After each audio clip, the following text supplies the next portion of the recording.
ॐ यो भूतं च भव्यं च सर्वं यश्चादितिष्ठति स्वर्यस्य च केवलं तस्मै ज्येष्ठाय ब्रह्मणे नमः।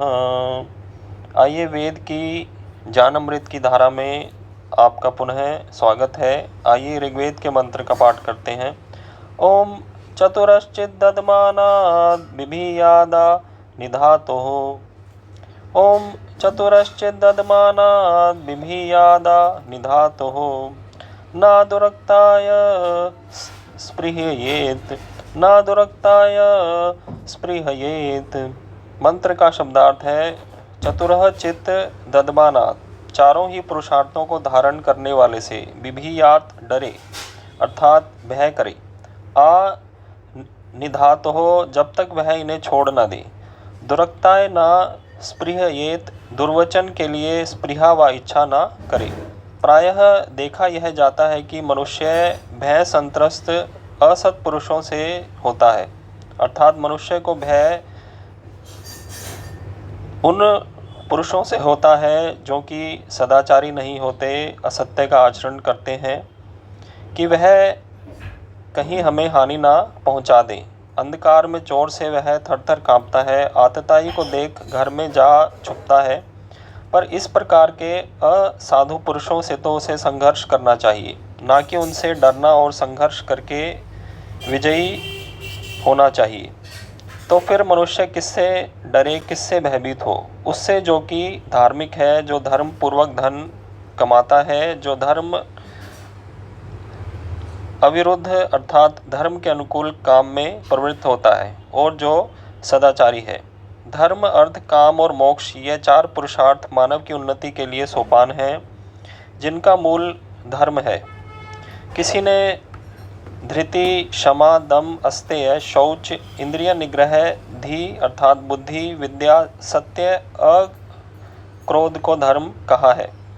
किसी ने जो धारण करे उसे धर्म कहा है। किसी ने जो स्वयं के लिए प्रिय हो वैसा ही व्यवहार दूसरों के प्रति करने को धर्म कहा है।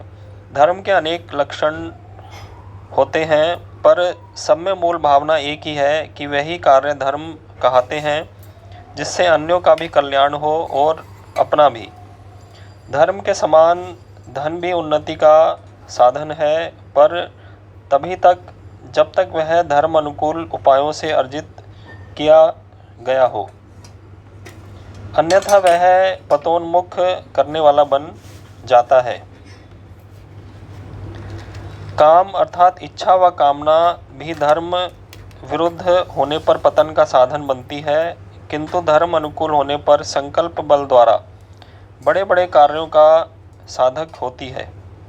जैसे निर्वात स्थान में दीपक की लौ निश्चल रहती है, वैसे ही जिसके इंद्रिय, मन आदि निश्चल हो गए हैं और जिसने समाधि से अपने आत्मा को परमात्मा में केंद्रित कर लिया है, वह जीवन मुक्त कहता है। शरीरांत होने पर वह मोक्ष प्राप्त कर लेता है। इन धर्म, अर्थ, काम, मोक्ष रूप चारों पुरुषार्थों को धारण करने वाले व्यक्ति से मनुष्य डरे कि ऐसे उच्च मनुष्यों के सम्मुख अशोभन कार्य करूँगा, बुरे कार्य करूँगा, तो मेरे लिए तो बहुत ही लज्जा की बात होगी। पर इनसे भय का कारण तभी तक है जब तक ये लोग चारों पुरुषार्थों का सेवन करते हैं। यदि ये पुरुषार्थों को त्याग देते हैं तो वे उस कोटि के व्यक्ति नहीं रहते कि कोई पाप करके उनसे डरे। चारों पुरुषार्थों के धारक किसी महात्मा से मनुष्य किस रूप से भय करे, इसका एक उदाहरण देते हुए मंत्र कहता है कि वह दुर्वचन बोलने की कभी स्पृहा व इच्छा ना करे, अपितु इनके सानिध्य से प्रेरणा पाकर सदा सुवचन ही बोले। सामवेद के 353वें मंत्र में कहा गया कि उग्रम वचो अपावधि, कि हे उपासक तू कठोर वचनों को छोड़ दे। यहाँ तक दुष्टों के सुधार हेतु भी सर्वप्रथम और जहाँ तक हो सके मधुर वचनों का ही प्रयोग करना चाहिए। तो मंत्र का देवता है इसमें वरुण, मित्र और अयर्मणः, तो इसी के लिए इस मंत्र में भाव आया है। कहा गया कि हे मित्र के आदर्श मित्र प्रभु, हे मित्रता के आदर्श मित्र प्रभु, हे पाप निवारण के आदर्श वरुण प्रभु, हे न्याय के आदर्श अर्यमा प्रभु, तुम हमारे अंदर ऐसी वृत्ति उत्पन्न करो कि हम चारों पुरुषार्थों के धारक व्यक्तियों से शिक्षा लेकर सदा उनके द्वारा अनुमोदित सदाचार में ही प्रवृत्त रहें। तो जो महान पुरुषों ने हमारे लिए सदाचार उपस्थित किया है अपने आचरण के द्वारा और वेद के अध्ययन द्वारा जो हमें शिक्षाएं दी हैं, उनका पालन करना चाहिए। श्रेष्ठ मधुर आचरण करते हुए जीवन यापन करना चाहिए। और इसीलिए मनुस्मृति में हमारे धर्म कर्म ऋषि मनु ने हमारे लिए लिखे हैं।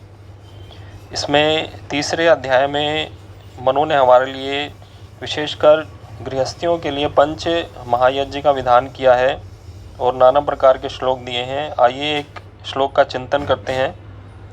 वैवाहिके अग्नौ कुर्वीत गृह्यं कर्म यथा विधि पंचयज्ञ विधानम च पंक्तिम चान्वाहिकीं गृही।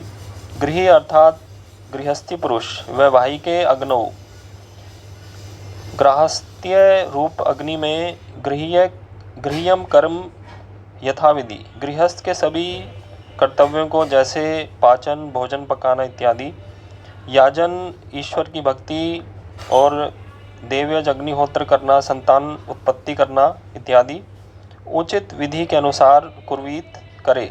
च और पंच यज्ञ विधानम, जो पंच यज्ञ हमारे लिए बताए गए, ब्रह्म यज्ञ, ईश्वर की उपासना, ईश्वर का ध्यान करना प्रातः और सायं। इसी प्रकार दैवयज्ञ प्रातःकाल विशेष रूप से करना, अग्निहोत्र को करना, देवयज्ञ अर्थात अग्निहोत्र, होम या फिर हवन। और तीसरा यज्ञ इन पांचों यज्ञों में बताया गया पितृयज्ञ, माता पिता, आचार्य गुरु इत्यादि की सेवा और सहायता इत्यादि। फिर अगला यज्ञ बलिवैश्व देव या भूत यज्ञ, प्राणी मात्र की सेवा, जो भूखे हैं उनको भोजन देना, प्यासे हैं उनको जल देना। इसी प्रकार पशु पक्षी इत्यादि का पालन करना, जो हमारे लिए उपकारी हैं अथवा जो हमारे लिए हानिकारक नहीं है, उनका पालन करना। और अंतिम यज्ञ अतिथि यज्ञ, जो कि सन्यासी संसार के कल्याण के लिए, वेद के प्रचार के लिए भ्रमण करते हैं, उनको भोजन, अन्न, स्थान इत्यादि, आसन इत्यादि देना और उनसे शिक्षा प्राप्त करना। तो इन 5 यज्ञों को और आनवाहिकीम पक्तिम, प्रतिदिन का भोजन पकाना, यह भी करे गृहस्थ प्रतिदिन। तो कहा गया ये पंचयज्ञ करने से हमें अत्यंत लाभ होगा, जो कि ईश्वर ने वेदों में हमें कर्तव्य कर्म बताए हैं, उन लगभग सभी कर्मों का इस पंच यज्ञों में समावेश होता है। तो यह सभी उत्तम कर्म हैं जो कि मानव को करने चाहिए। इन्हें नित्य कर्म भी कहा गया कि ये प्रतिदिन करने चाहिए। तो ऐसे गृहस्थ को जो यह पंच महायज्ञों को करता है, उसके घर में कभी भी न्यूनता अथवा कभी हानि नहीं होती है, परंतु वह उत्तरोत्तर उन्नति को प्राप्त होता है। तो इन्हीं शब्दों के साथ वेद की वाणी में जो शिक्षा मिली और जो मनुस्मृति में हमारे लिए कहा गया, उनका हम पालन करें और अपने जीवन को उन्नत करें। इन्हीं शब्दों के साथ ओम शम।